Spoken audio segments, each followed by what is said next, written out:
Hi Regenerators, I've got another one of my collaborators to introduce you to. His name is Jono Frew and he lives in New Zealand. And I haven't known Jono that long, only probably a couple of months, but there are a few people that you meet in your life and you know that they're really special.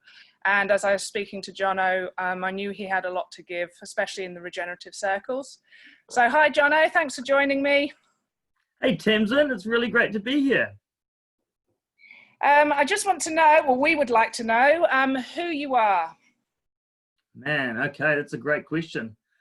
So who I am, so my name's Jono, and I have spent my life basically as a farmer. Started farming when I was 11 years old. I grew up in a family of chemical applicators and sheep dipping contractors, so chemicals were a real sort of normal part of my life. And as I grew up, I took an interest in farming just through an introduction to some cool people that that took me on as a young kid. And well, not took me on at first, it was really just a visit to their farm where I learned how to ride a motorbike. And then I was like, oh man, this is awesome.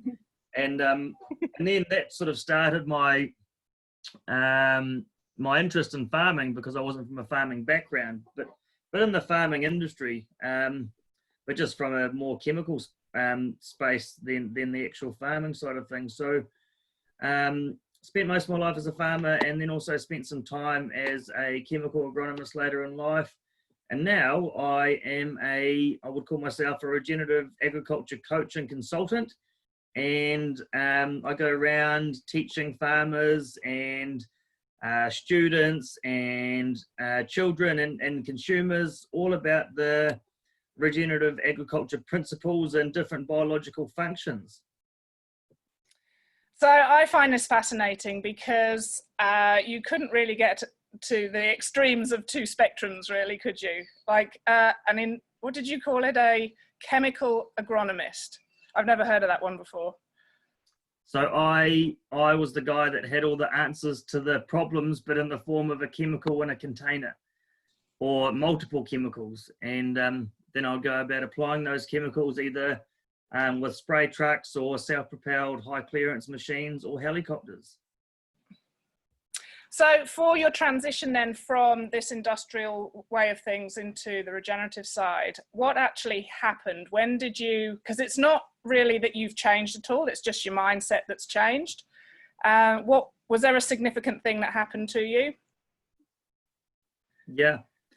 Yeah, so all my life as a intensive conventional farmer, where I relied on fertilizers and chemicals as the norm, because it was and still is the industry standard. I was watching, but not with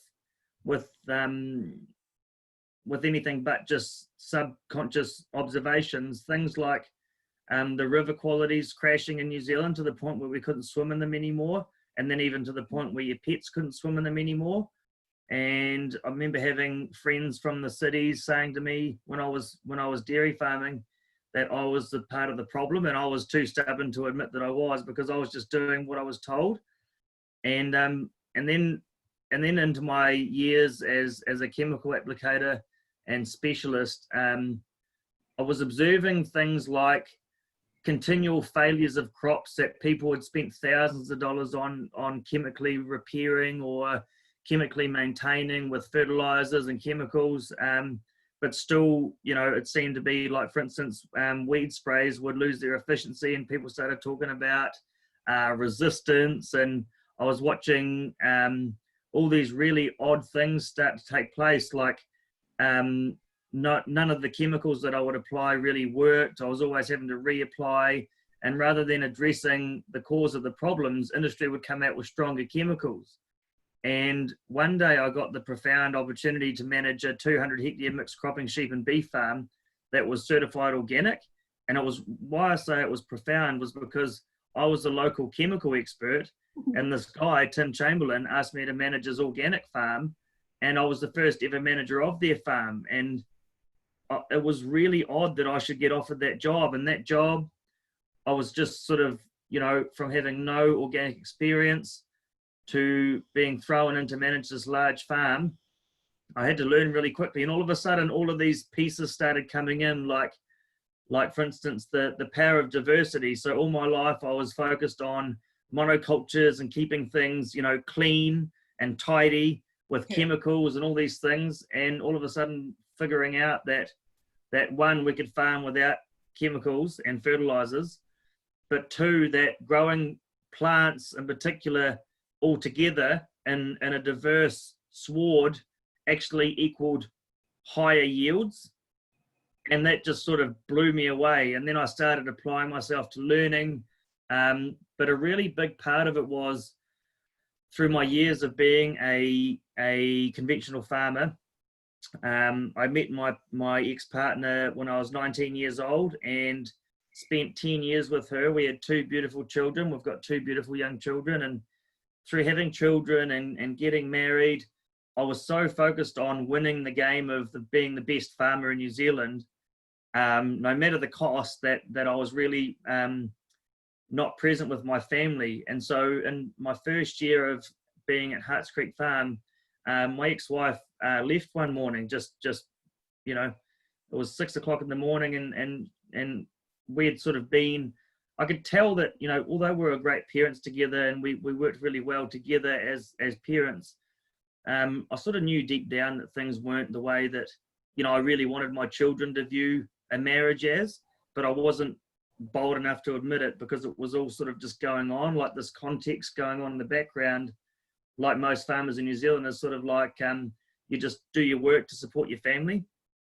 And so, yeah, one day my wife left and took the kids and moved back home 200 kilometers away to where we were both from. And that left me with like, wow, what am I going to do now?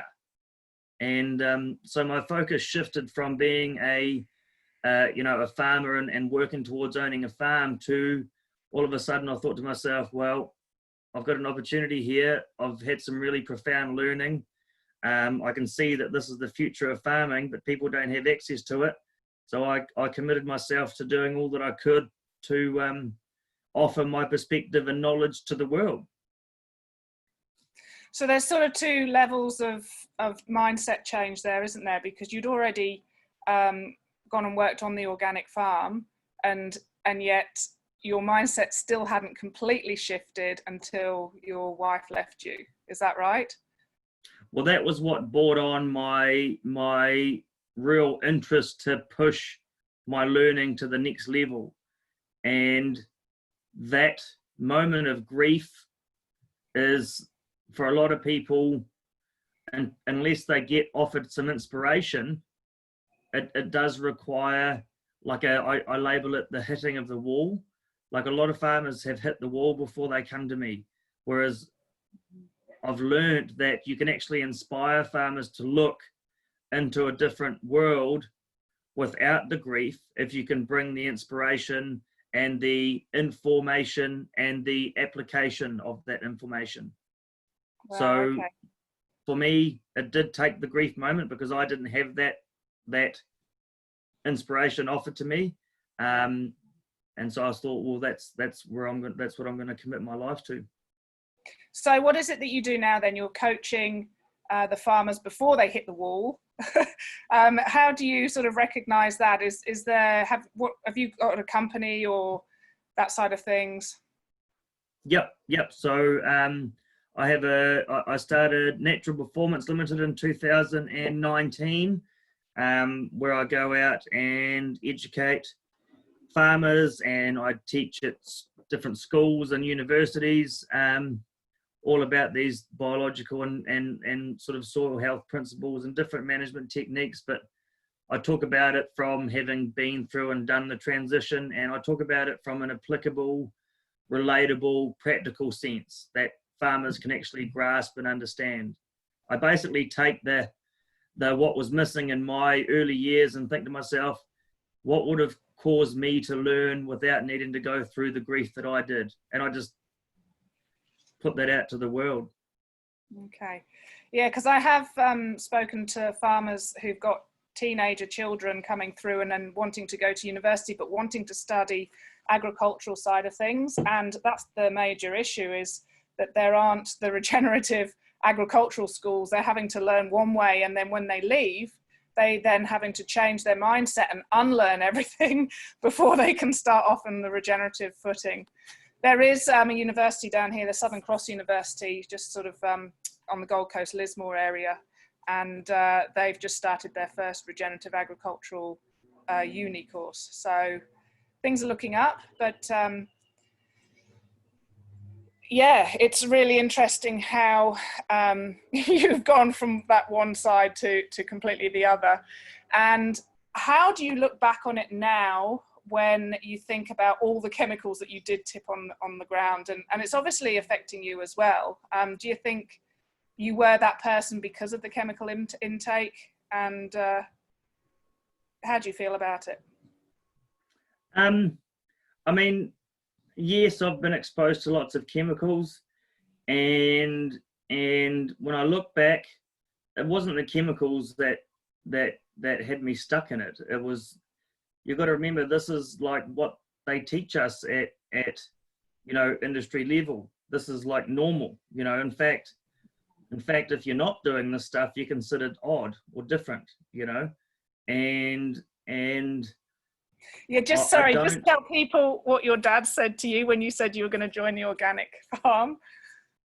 All right, so yeah, he sort of used to say to me, oh, next thing you'll be wearing flex jandals and smoking marijuana cigarettes. And that's the perception. That's, it's about the whole hippie side of things, that hippie way of farming. But in actual fact, it's just the old way with a little bit of science and a little bit of tweaking and more understanding involved. You'll get this, Thames, and it's like, when did we get to a point where you needed a certificate not to apply chemicals and that you didn't to apply chemicals? Yeah, it's bizarre. Very bizarre. So talking more about our food now, I know you feel as passionately about it as protecting the way that we eat and the food that we're producing. So why do you feel this passionately about it? What is the difference with regenerative food? So food that's been produced with nature's support is nutrient dense and more whole and complete in different nutrients and compounds and secondary metabolites, such that when we consume them, it actually wakes our body up. And when you eat a diverse array of these foods, we can actually overcome a lot of illnesses that right now we're spending money on treating.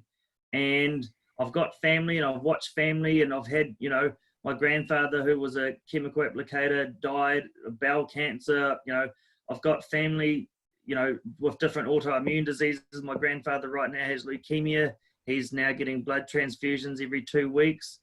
And when I woke up to the fact that a lot of our concerns as a society, not just within human health, but also in our mindset and physical and mental well-being, all actually comes from the food we eat.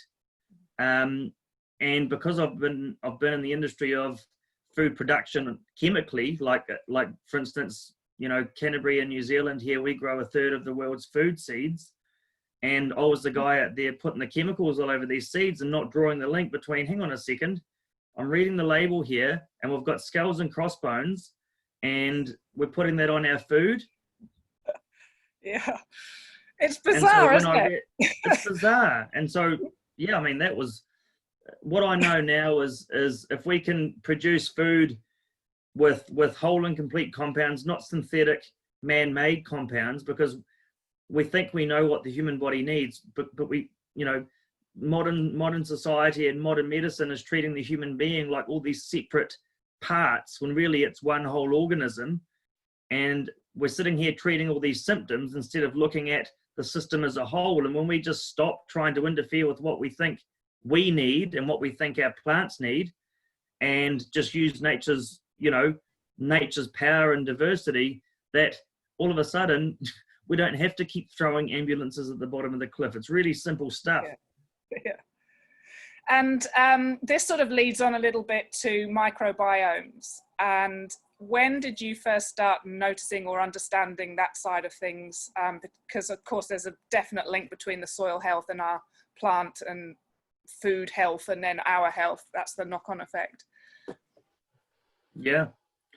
I mean, when you start to understand what we understand in society, and when I say what we understand, it's really, you know, we understand a lot, but really we have no idea. When it comes to microbiology, it is so complex, and we are applying a lot of resources and attention to understanding more and more all the time. And what we do understand is like, wow, it's like amazing when we start to observe what nature can do and the functions that we do understand.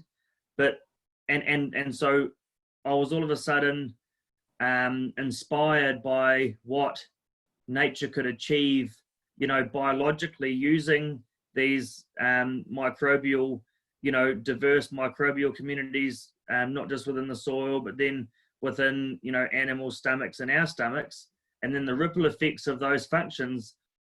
Man, it's pretty incredible. Like, to the point where, I mean, I'm out there every day handling healthy soil, and I don't know why, but I haven't been sick in years.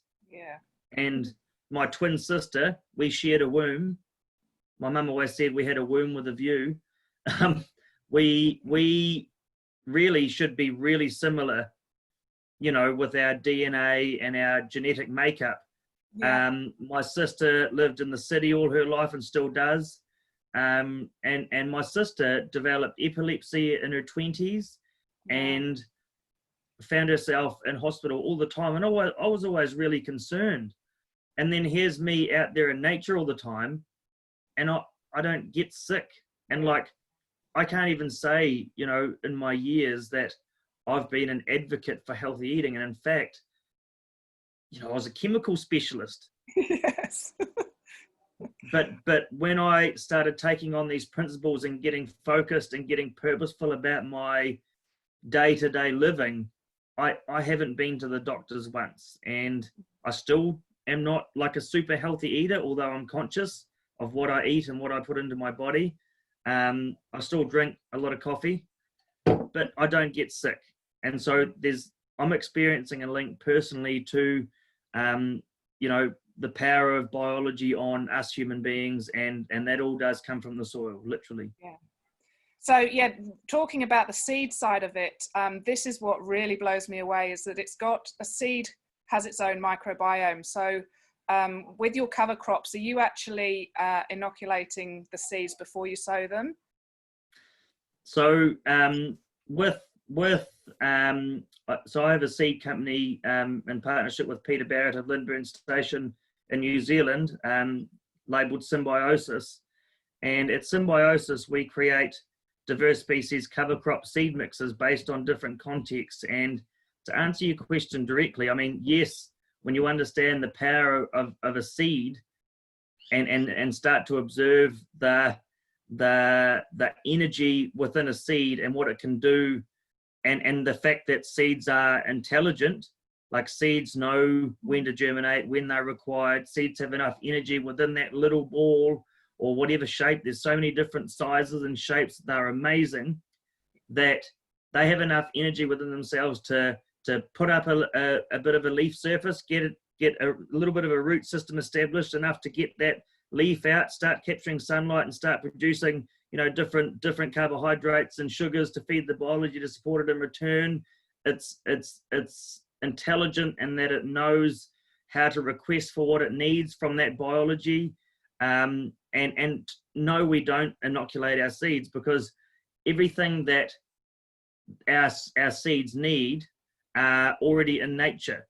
We've got to get out of the way and let them complete that request and payment for the services of the biology in the soil. And that's speaking about a seed on its own. When you throw, you know, 40 to 50 different species all together, they then all start to work together. That's why we called our company Symbiosis, because it's all these things working together, all for the same outcome. Yeah. It's full support of each other, all for the same goal, which is ecosystem function. Yeah. So you're finding, have you seen seeds then that have germinated, or seedlings that have been inoculated, their root system compared to just seeds that are growing with a variety of diversity. Is there a difference then, or is you're just saying that no, there's not? You sure can inoculate your seed. Like I often put things like trichoderma fungal spores down with my seed. That increases the fungal component within the soil. It'll also increase the early root establishment of those plants. I sort of call trichoderma like the workhorse fungus.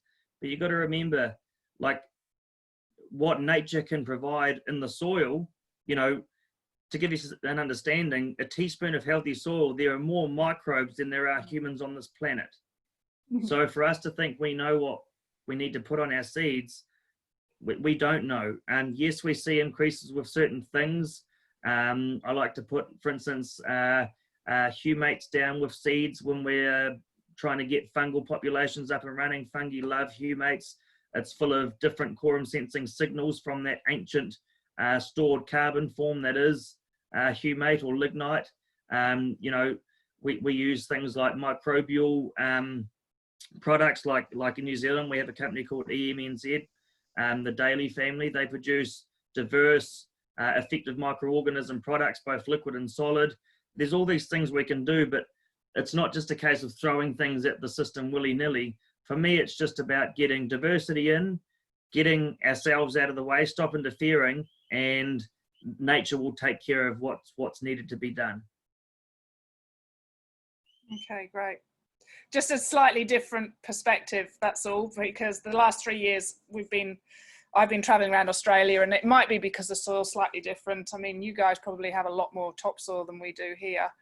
Yeah, they've been getting really good results from inoculating with worm juice, biological stuff.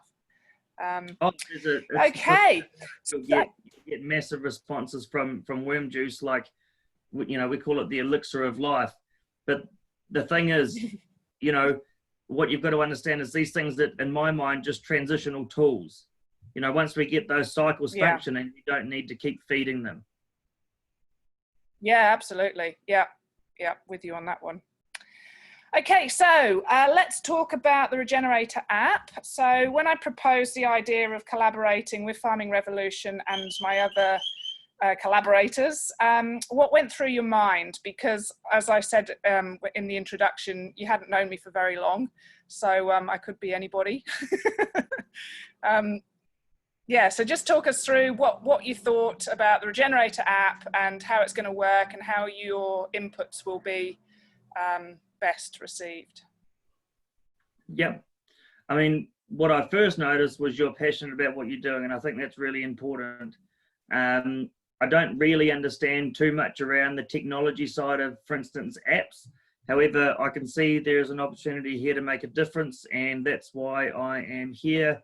And so, you know, for me, it's about, I like to get a sense of the people that are out there doing stuff for themselves, that are committed to, you know, sometimes putting themselves aside and doing something bigger than themselves.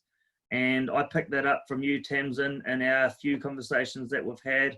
And I thought to myself, I'd quite like to support your, you know, your cause and what you're up to. And yeah, I'm really excited about doing that. And I think if I can offer a bit of my unique perspective, and you can provide an audience for that, well, that'll be fantastic. Yeah, great. Okay, sounds good. So finally, in the next 5 to 10 years, where do you see food production, regenerative farming heading, or hopefully concluding? Because I would love to be so good at this that regenerative farming becomes obsolete, because in the end it just becomes farming again. Yeah, so for me, there'll never be a conclusion. We're always learning, we're always adapting. There is no such thing as regenerative agriculture as a thing. What's important is that we understand the different principles that lie underneath the umbrella that is regenerative agriculture, and that we make sure it's available to people to choose from what will work for them in their particular context. And what I see the future looking like is all the food producers completely connected with consumers. In fact, there's no divide. Everyone will understand the importance of nature's cycles and the power of biological diversity, whether it be in the soil or in the human. We'll all be supportive of each other, like in nature.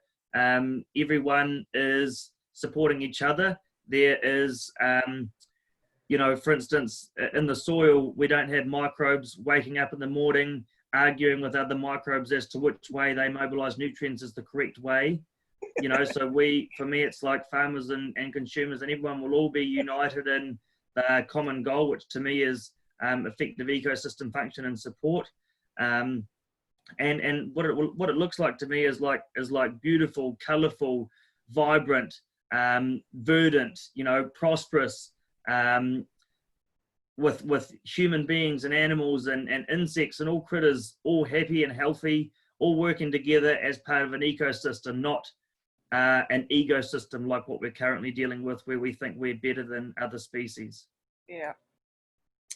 Oh, thanks, Jono. It's always an absolute pleasure talking to you. I thoroughly enjoy it. And good luck with I think you're doing a little bit of a South Island tour this week. So have fun doing that. And yeah, as usual, I shall be in touch when I've got some more news to tell you. Thank you so much. Awesome. Keep up the great work. Thank you.